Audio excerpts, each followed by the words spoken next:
आदम साईं असल में एरीगेशन जे करप्ट ऑफिसरन जो ही नतीजो है। उहे सिर्फ़ करप्शन के पोयां आहिनि। उन्हनि जो को भी पानी से को सरोकार कोन्हे।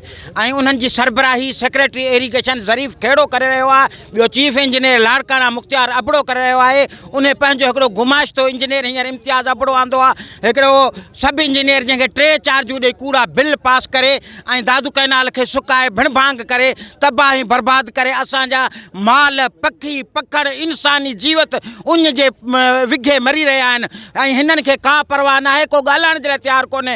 ऐं हिननि जी पंहिंजी इहा ई मन मस्ती आहे त शायदि हिननि खे मथियनि जो एतिरो आशीर्वाद आहे जो असां उन्हनि खे चऊं था त वाहुड़ में धरणो हणंदासीं, वज़ीर आला हाउस ताईं वेंदासीं। हू चवनि था जिथे वणे उते हलिया वञो, CM ताईं वञो, गवर्नर ताईं वञो, सदर ज़रदारी ताईं वञो, बिलावल भुट्टे ताईं वञो। असांजी इहा ई कार हूंदी, को न पाणी ॾींदासीं ऐं करप्शन कंदा रहंदासीं। त असांजो मुतालबो आहे हाणे चीफ जस्टिस ऑफ पाकिस्तान खां, chief justice high court Sindh खां, त हाणे असां पंहिंजे सियासी नुमाइंदनि तां धणी साईं जे हूंदे निधन कयूं। उन्हनि जी का असांखे हाणे आसरो न रहियो आहे। महिरबानी करे फौरी तौर ते नोटिस वठी करप्शन जो हिननि करतूतनि जो हिननि खां हिसाब वरितो वञे।